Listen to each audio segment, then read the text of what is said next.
วัน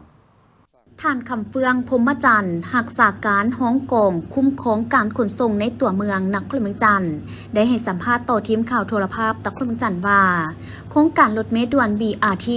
ได้เริ่มทดลองให้บริการมวลชนมาแต่เดือนพฤศจิกายน2025เป็นต้นมาปัจจุบันแม่นยังสืบต่อให้บริการโดยบ่ได้เสียค่าซึ่งจุดบริการแม่นอยู่จุดสถานีประตูไซหาศูนย์การค้าวิวมอมีความยาวทั้งหมด7กิโลเมตรในนั้นได้นำไส้รถเมล์บริการทั้งหมด5คันต่อมือโดยจะแล่นรถทุกๆ15นาทีเริ่มแต่เวลา 7 โมงเช้าหา 19 โมงแลงและจะให้บริการไปจนฮอดต้นเดือนมังกร2026จึงจะเก็บค่าบริการซึ่งการนำไส้รถเมล์ด่วน BRT จะเฮ็ดให้ผู้สวมไส้มีความสะดวกรับประกันทางด้านเวลาการเดินทางและมีความปลอดภัยการปีเริ่มมอดประมาณต้นเดือนมังกรปี2026อาจเป็นวันที่5เดือนมังกรปี2026หลังจากนั้นเราจะได้มาวางแผนในการให้บริการเรื่องการเสียเงินหรือว่าครับใส่บัตรสมัครการในการจ่ายเงินเนาะการที่ว่าจะซื้อบัตรสมัครการหรือบัตรเติมนี่เขาจะมีอยู่2ทางเนาะ1หลักมันซื้ออยู่สถานีก็จะมีอยู่4จุดสถานีเขาอาจจะเป็น1มันอยู่ตัวสวนเจ้าฟ้างุมหัน2เขาอาจจะซื้ออยู่ตัวตาเศร้าหันเนาะบัตร2 3มันเขาอาจจะซื้ออยู่ประตูไซหันสถานีประตูไซจุดที่4อาจจะซื้ออยู่ตัวสถานีตัวมหาวิทยาลัยแห่งชาติมศ.ดงกันปัจจุบันนี้เขาก็ยังให้นักศึกษาเรื่องบนจอดรถมีอยู่10โซนเนาะ10จุดที่ว่าเรียบตามเส้นทางรถเมล์ด่วน BRT นี้เริ่มแต่ส่วนจะฟังมุมมหาวิทยาลัยแห่งชาตินี้เขากำลังคนคั่วซอกจุดที่เขาจะให้บนจอดรถเพื่อให้ประชาชนหรือว่าผู้นำรถเมล์นี่สามารถจอดได้คือเห็นโดยรวมเลยนี้เขากำลังเล็งเรื่องที่ว่าการตีเส้นบนจอดรถตามแคมทางเขาจะเห็นในเขตตั้งแต่เส้นทางตัววัดแปลงหาน้ำพุนี้โซนนี้เขากำลังตีเส้นขอบทางหรือเส้นจอดรถให้เห็นเนาะตามแผนเขานี่ในเรียกก่อสร้างเดแล้วเขาจะได้หมดประมาณอยู่ 94% แล้วเนาะเจ้ารวมหมดทุกอย่างเลยตามเขาได้วางแผนในเบื้องต้นนี่ค่าบริการนี่เขาจะไล่ราคาอยู่แต่ต้นทางหาปลายทางเนาะราคาเป็น 7,000 กีบเจ้าอาจจะลงอยู่อ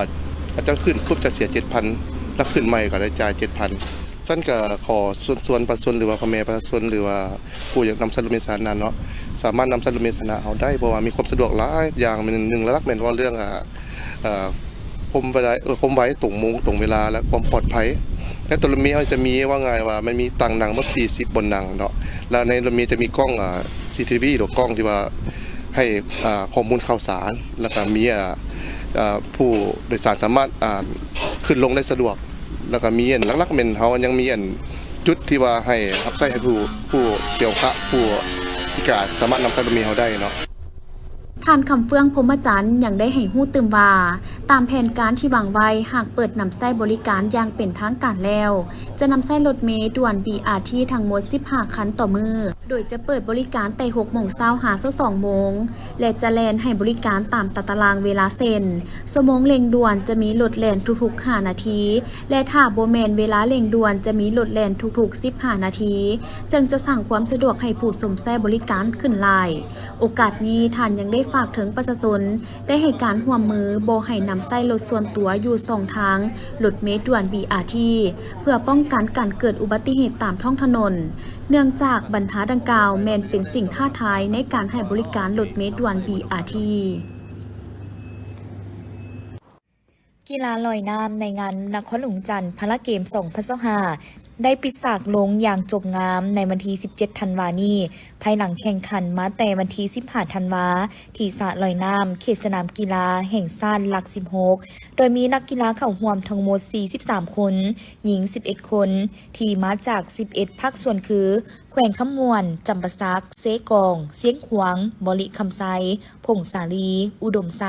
หลวงพ่อบางอัตตปือหัวพันและนครหลวงจันทร์เจ้าภาพเบื้องต้นคิดหมายจะสิงใส่41รายการแต่เมื่อมาเบิ่งสภาพความพิการของนักกีฬามีจำกัดจึงตัดฮ้อนให้เหลือ35รายการหรือ35เหรียญคำเซ็นระยะ50เมตร100เมตร200เมตรและ400เมตรร้อยทาธรรมดาทาร้อยง่ายทาร้อยกบและทาร้อยเดียวผสม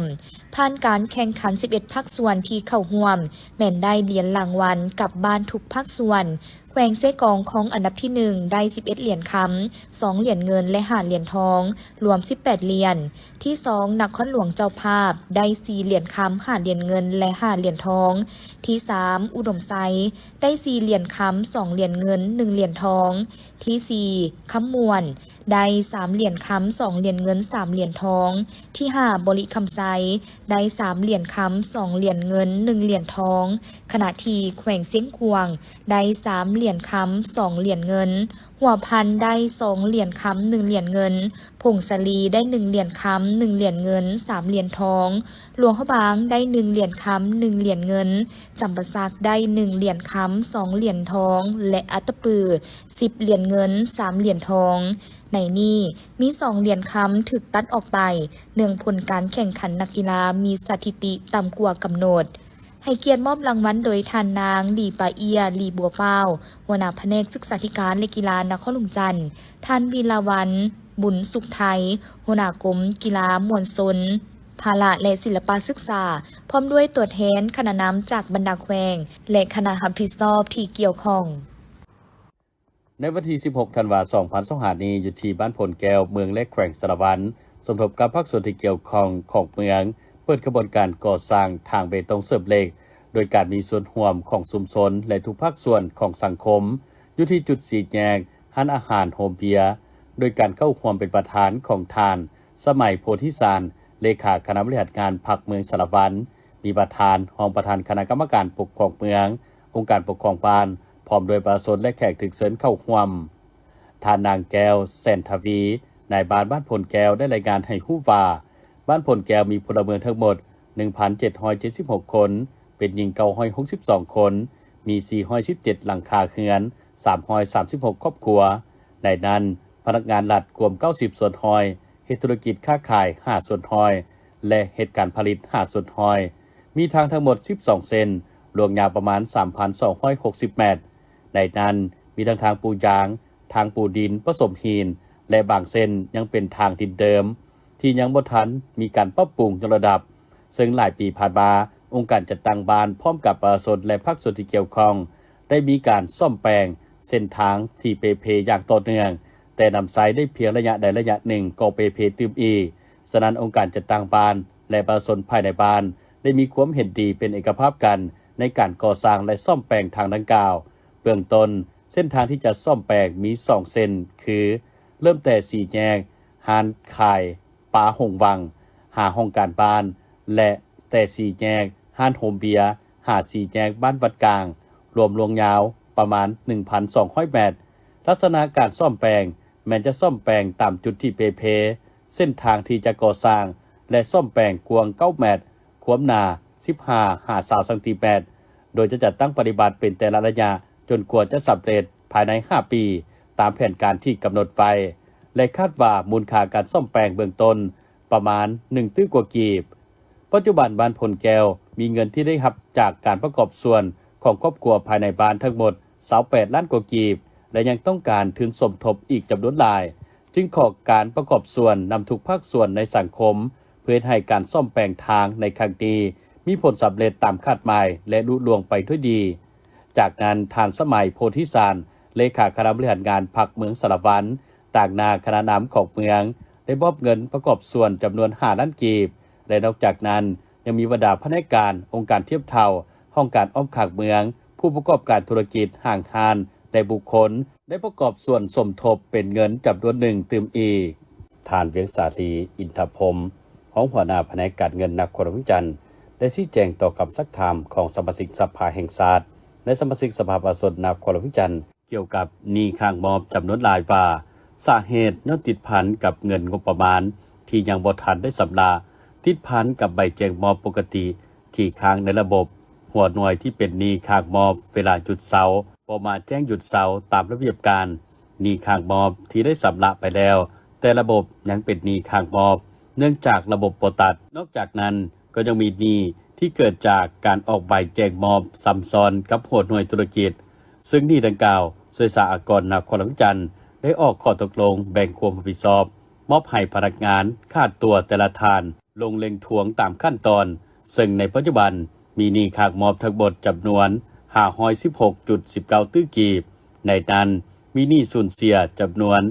155.12 ตื้อกีบนอกจากนี้ยังมีหนี้ต้องหับจากค่าเช่าสัมปทานจำนวน 2.4 ล้านดอลลาร์และ 7.59 ตื้อกีบที่ต้องเล็งทวงเข้างบประมาณซึ่งพนักงานเงินนครหลวงเวียงจันทน์ก็ได้สุ่มใส่ในการจัดตั้งปฏิบัติในการเล็งทวงสามารถปฏิบัติได้342 ล้านดอลลาร์สหรัฐและ 0.27 ตื้อกีบยังค้าง 2.1 ล้านดอลลาร์สหรัฐและ 7.31 ตื้อกีบหนี้สินดังกล่าวติดพันกับ 3 โครงการใหญ่ซึ่งมีความคลุมเครือและแก่ยาวคือโครงการพัฒนาที่ดินดอนจันทน์โครงการสัมปทานที่ดินเพื่อพัฒนาตัวเมืองใหม่อยู่บ้านหนองทาหนี้ค่าเช่าตลาดเช่าเป็นหนี้สินคลุมเครือแก่ยาวและบ่มีตัวตนรัฐบาลเคยเห็นดีปลดหนี้ 5.26 ตื้อกีบออกจากบัญชีแล้วในปี 2020หนี้สินที่ยังเหลือ 7.19 ตื้อกีบถูกจัดเป็นหนี้สินที่ทวงยากย้อนตลาดเช่าได้ถูกทุบมางแล้วสำหรับการแก้ไขหนี้สินนครหลวงเวียงจันทน์ก็เอาใจใส่ในการแก้ไขโดยเฉพาะหนี้สินบรรดาโครงการลงทุนซึ่งแสดงออกให้เห็นระยะ 5 ปีผ่านมานับแต่ปี 2021 เป็นต้นมานครหลวงเวียงจันทน์มีโครงการหนี้สินทั้งหมด 278 โครงการรวมมูลค่าค้างสำราญทั้งหมด 2,996.85 ตื้อกีบในนั้นเป็นโครงการหนี้สินแต่ปี 2015 คืนหลังได้ดำไซเงินเกินแผนเข้าในการแก้ไขสามารถปลดหนี้โครงการใด 49 โครงการเท่ากับ 62.82 ส่วนทอยปัจจุบันยังเหลือ29โครงการรวมมูลค่าค้างสำราญ 282.17 ตื้อกีบสำหรับแผนสืบต่อในการแก้ไขหนี้สินในปี 2026นครหลวงเวียงจันทน์แม้จะสืบต่อสุ่มใส่แก้ไขหนี้สินโครงการลงทุนของรัฐโดยงบประมาณประจำปีบวงปกติซึ่งในปี 2026ได้หับเพดานงบประมาณทั้งหมด 46.5 ตื้อกีบในนี้ได้จัดสรรทุนใส่โครงการหนี้สิน 23.25 ตื้อกีบของประธานสภาประชาชนนครหลวงเวียงจันทน์ได้ขึ้นรายงานผลการจัดตั้งปฏิบัติแผนการเคลื่อนไหวเวียกงาน 5 ปี 2021-2025 และประจำปี 2025 ของสภาประชาชนนครหลวงเวียงจันทน์สุดที่ 4 ฮอดแผนการกองประชุมครั้งปฐมฤกษ์และแผนคาดกะประจำปี 2026 ของสภาประชาชนนครหลวงเวียงจันทน์สุดที่ 5 ต่อกองประชุมสมัยสามัญเทื่อที่ 10 ของสภาประชาชนนครหลวงเวียงจันทน์ในวันที่ 18 ธันวาคม ภายใต้การเป็นประธานของทานอนุภาพตุนาลมประธานสภาประชาชนนครหลวงเวียงจันทน์ซึ่งในระยะ 5 ปีผ่านมาได้ลงเคลื่อนไหวเวียกงานติดตามกวดกาอยู่บรรดาแผนกการอ้อมข้างนครหลวงเวียงจันทน์องค์การปกครองเมืองหัวหน่วยธุรกิจทั้งหมด 298 จุดในนี้คงเขตเศรษฐกิจ 82 จุดคงเขตวัฒนธรรมสังคมและบรรดาเผ่า 171 จุดคงเขตยุติธรรมและปกส. 45 จุดซึ่งหัวข้อติดตามกวดกาแม่นติดพันกับการจัดตั้งปฏิบัติรัฐธรรมนูญกฎหมายแผนพัฒนาเศรษฐกิจสังคมแผนงบประมาณแห่งรัฐที่กำหนดในกองประชุมสมัยสามัญของสภาประชาชนนครหลวงเวียงจันทน์การจัดตั้งปฏิบัติ2วาระแห่งชาติและบรรดาคาดหมายสู่ชนของเวียกงานพัฒนาชนบทและแก้ไขความทุกข์ยากอยู่นครหลวงเวียงจันทน์สำหรับปี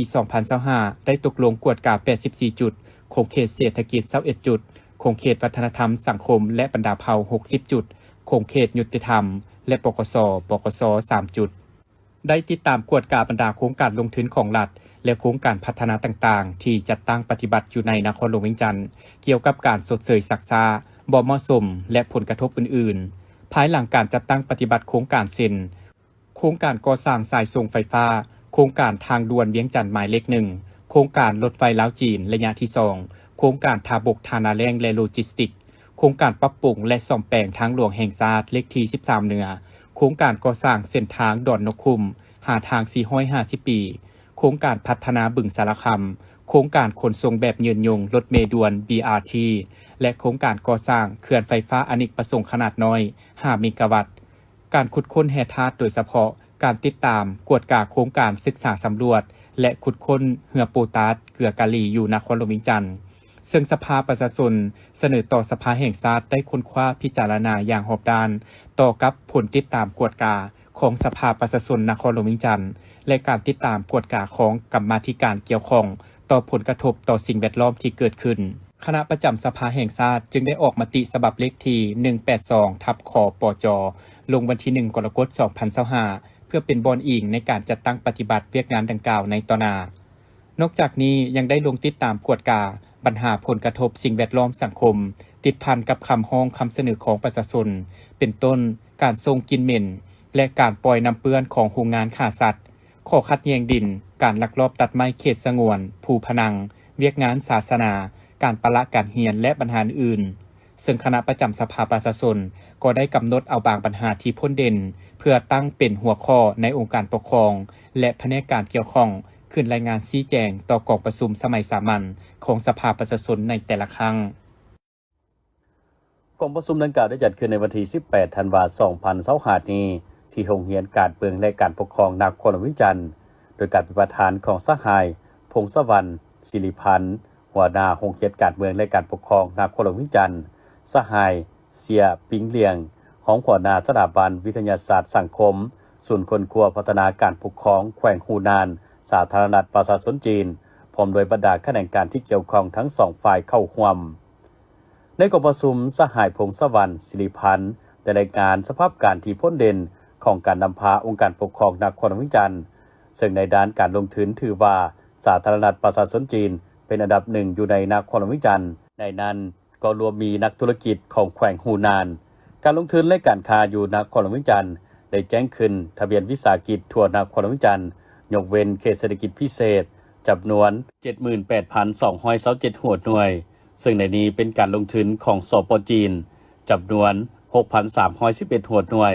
กลุ่มเอา3คะแนนการหลักคือการค้าขายยกขายย่อยกลุ่ม 49.93 ส่วนห้อยอุตสาหกรรมบ่อแห่และการขุดค้นอุตสาหกรรมปรุงแต่งกลุ่ม 11.52 ส่วนห้อยและการเคลื่อนไหวที่พักเซา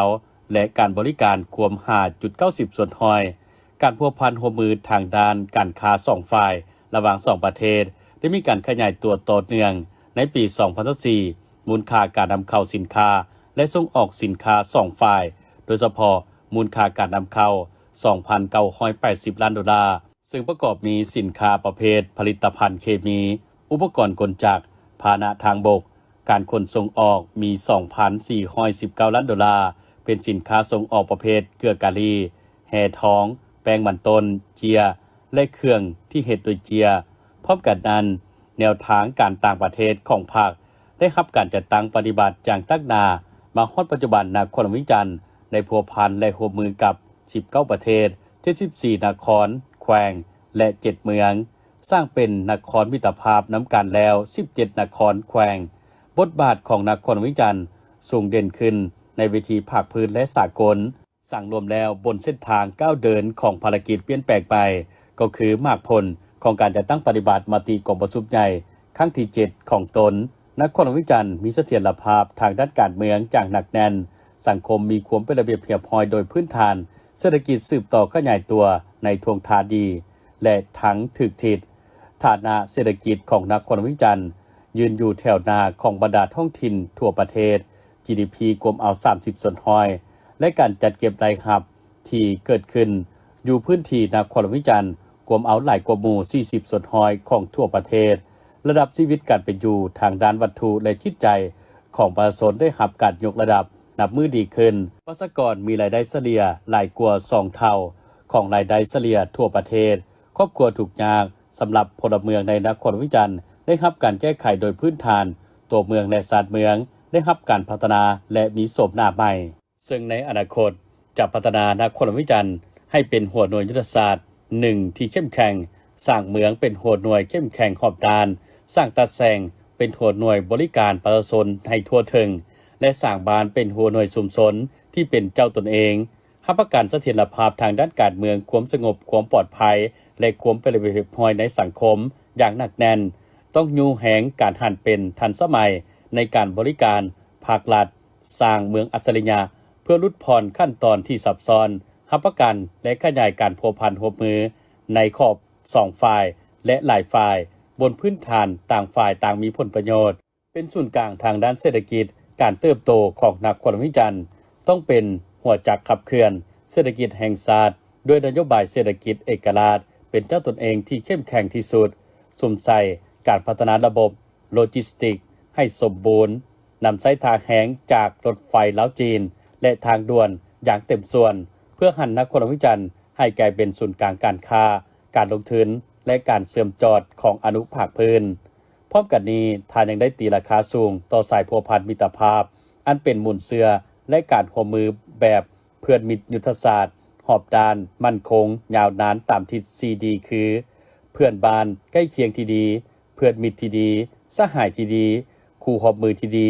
และการเป็นคู่ร่วมชะตากรรมลาวจีนลาวระหว่าง2พรรค2รัฐปราศน2ศาสตร์เว้ารวมวัสพนครหลวงวิจันทร์และสถาบันวิทยาศาสตร์สังคมแขวงหูนานจงดับมือก้าวสู่หลวงเลิกและมั่นคงทนงแกนยืนยงตลอดกาลนาน หอบดาน พิธีจัดขึ้นที่โรงเรียนมัธยมตอนต้นบ้านเมืองจำโดยเป็นเกียรติเข้าร่วมของทานบุญเลี้ยงดวงสะเพาทองห้องประธานคณะกรรมการปกครองแขวงบริคำไซผลจัตวาคำแพนวีลือธรรมหัวหน้ากองบัญชาการทหารแขวงบริคำไซพันเอกกูดึกเมาผู้อำนวยการฮับเมาบริษัทหัวมือเศรษฐกิจ385แม่ทัพ15สสเวียดนามมีมาตรฐานการนำขันเมืองคณะกองบัญชาการส่งกำลังปกสองค์การปกครองบ้านภายใน3บ้านเข้าร่วมท่านบุญเลี้ยงดวงสะเพาทองได้มีคำเห็นในพิธีวางศิลาฤกษ์โครงการก่อสร้างกลุ่มบ้านเมืองจำเมืองไซจำพรโครงการดังกล่าวมันมีความสำคัญหลายต่อการร่วมมือของ2ภาค2รัฐก็คือ2กระทรวงป้องกันประเทศลาวเวียดนามในการพัฒนาพื้นฐานโครงหลังของเมืองวารวมวสพ3บ้านตามหล่อเลียบซ้ายแดนภายหลังโครงการได้วางศิลาฤกษ์สำเร็จแล้วแม่นได้จัดตั้งปฏิบัติลงมือก่อสร้างเส้นทางแต่ซ้ายแดนลาวเวียดนามจุดกวดกาแววหาบ้านศพโคนโครงการก่อสร้างโรงเรียนสุขศาลาสิ่งอำนวยความสะดวกด้านอื่นๆและการปรับปรุงชีวิตการเป็นอยู่ของพ่อแม่ประชาชนบรรดาเผ่าใน3บ้านดังกล่าวให้สามารถหลุดพ้นออกจากความทุกข์ยากพร้อมนั้นโครงการยังจะช่วยถึงสุขอยู่ให้ลูกหลานใน3บ้านเป้าหมายไปศึกษาหำเฮียนด้านเวียกงานกสิกรรมสัตวแพทย์เทคนิคการปลูกฝังเลี้ยงสัตว์วิธีบวรบัตรรักษาอยู่สสเวียดนามเพื่อนำเอาความรู้ความสามารถมาพัฒนาบ้านเมืองของตนมาฮอดตอนท้ายของพิธีการนำขันแขวงขันเมืองบริษัทฮับเมาโครงการพร้อมด้วยองค์การปกครองทุกภาคส่วนก็ได้ร่วมพิธีวางศิลาฤกษ์พร้อมทั้งกล่าวเปิดโครงการก่อสร้างกลุ่มบ้านเมืองจำเมืองไซจำพรแขวงบริคำไซอย่างเป็นทางการวันที่15ธันวาคม2025อยู่ที่แผนกสาธารณสุขแขวงหลวงน้ำทาในสัญญาการร่วมมือด้านกิจการการบริการกวดพยาธิด้วย CT สแกนระหว่างโรงหมอแขวงหลวงน้ำทากับบริษัทไซมังกรกันยาจำกัดผู้เดียวโดยการเป็นประธานของทานเตียงสมรพรประเสริฐหัวหน้าแผนกสาธารณสุขแขวงหลวงน้ำทาเข้าหัวมีทานนางแสงบอนทังประธานบริษัทไซมังกรกันยาจำกัดผู้เดียวมีอำนวยการห้องอำนวยการห้องหมอแขวงพร้อมด้วยพนักงานทั้ง2ห้องหมอเข้าร่วมท่านกิตติสิงคลักษ์ห้องหัวหน้าแขนงบริหารแผนการและการเงินแผนกสาธารณสุขแขวงหลวงน้ำทาได้ผ่านข้อตกลงของทานเจ้าแขวงว่าด้วยการอนุมัติเซ็นสัญญาในโครงการลงทุนร่วมมือการบริการกวดพยาธิด้วย CT สแกนระหว่างห้องหมอแขวงหลวงน้ำทากับบริษัทไซมังกรกันยาจำกัดผู้เดียวจุดประสงค์เพื่อเป็นนิติกรรมบนอิงให้แก่การคุ้มครองฝ่ายรัฐและการดำเนินโครงการของผู้ลงทุนในโครงการร่วมมือลงทุนในการบริการกวดพยาธิด้วยเครื่องทันสมัย CT สแกนอยู่ห้องหมอแขวงซึ่งในสัญญาฝ่ายรัฐจะประกอบส่วนอาคารสถานที่ห้องการเดินจอดรถและซับซ้อนทานหมอจำนวนหนึ่งเพื่อให้การบริการส่วนฝ่ายบริษัทเป็นผู้ลงทุนเกี่ยวกับอุปกรณ์การแพทย์จำนวน300,000 กว่าดอลลาร์ถึงจดทะเบียนของบริษัท3ตื้อ500 ล้านกีบบริษัทให้การบริการCT สแกนจากการนำไส้เครื่องมือที่ทันสมัยครบสูตรและอุปกรณ์หับไส้ที่ได้มาตรฐานสากลสามารถให้บริการกวดวิเคราะห์บ่งมติให้แก่ประชาชนบุคคลทั่วไปภายในแขวงและแขวงอ้อมข้างสัญญาฉบับนี้มีอายุการ15 ปีนับแต่วันเซ็นสัญญาฉบับนี้เป็นต้นไปอายุสัญญาสามารถต่อได้ตามการตกลงเห็นดีของ2 ฝ่ายเพื่อให้เวียกงานดังกล่าวมีคุณภาพค ความปลอดภัยและทันสมัยในใส่รับประกันให้พลเมืองทุกคนได้รับการบริการปิ่นปัวและฟื้นฟูหน้าที่การอย่างทั่วถึงเสมอภาพยุติธรรมปกป้องสิทธิและผลประโยชน์อันชอบธรรมของผู้รับและผู้ให้บริการปิ่นปัวสามารถเชื่อมโยงกับภาคพื้นและสากลประกอบส่วนเข้าในการปกปักรักษาและสร้างสรรค์พัฒนาประเทศชาติก็คือแขวงหลวงน้ำทาให้มีทางก้าวที่ดีขึ้นโอกาสดังกล่าวก็ได้เซ็นสัญญาร่วมกันระหว่างดร.บุญมีศรีสุพรรณผู้อำนวยการห้องหมอแขวงหลวงน้ำทากับท่านนางแสงวอนทังโดยสองหน้าจากภาคส่วนที่เกี่ยวข้องเข้าร่วมเป็นสักขีพยาน